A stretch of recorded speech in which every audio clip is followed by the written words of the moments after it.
Imagine Warsaw in the 1890s. The air is thick with whispers of revolution. But for a young girl named Marie Skłodowska, the only revolution she dreamed of was one of the mind. She wanted to study science, to understand the very fabric of the universe. But there was one problem. In Poland, women weren't allowed to go to university. It was a door locked and bolted shut, but Marie refused to accept that. If the front door was locked, she would find another way in. So she studied in secret. She joined illegal night classes, held in hushed tones in hidden rooms. Picture her, huddled by candlelight, her face illuminated by the glow of knowledge, reading physics and chemistry books while listening for the footsteps of the police. Every page she turned was an act of defiance. Eventually, she saved enough to make her way to Paris, the city of light and learning. But her new life was far from glamorous. She was completely broke.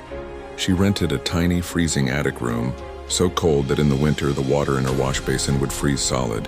She survived on little more than bread and tea, often so weak from hunger she would faint during her classes. But even in that cold, dark attic, her spirit burned bright. She never ever stopped learning. And then, something incredible began to happen. That unstoppable curiosity started to unlock the secrets of the universe. Working alongside her husband, Pierre, Marie began investigating strange rays emitted by an element called uranium. Her focus was relentless. She discovered not one, but two new elements. The first she named polonium, a tribute to her beloved oppressed homeland. The second she called radium, for the powerful, mysterious rays it gave off. She had opened a door no one even knew existed, into the world of radioactivity, changing medicine and physics forever. But this incredible light came with a deep shadow. Success brought pain. The very elements she discovered were silently, slowly poisoning her. Unaware of the danger, she would carry test tubes of glowing, beautiful radium in her pocket, fascinated by their ethereal light. They were like tiny captured stars, and they were deadly. And even as she was making these world-changing discoveries, the world tried to keep her in the shadows. When she won her first Nobel Prize, many dismissed her contribution.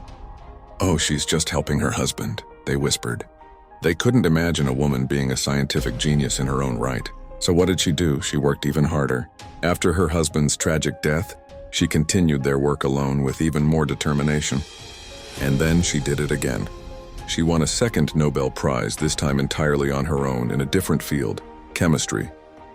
To this day, she is the only person in history to win Nobel Prizes in two different scientific fields. Her work didn't stop in the lab. When World War I broke out, she didn't hide. She saw a need and she filled it. She invented mobile X-ray units, little vans she called Marie Curies, and drove them to the front lines herself, teaching doctors how to use them to find bullets and shrapnel in wounded soldiers. She saved countless lives. Marie Curie never chased fame or fortune.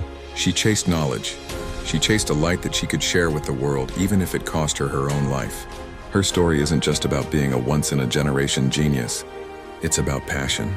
It's about resilience. It's about being brave enough to keep searching for the light, especially when you're surrounded by darkness.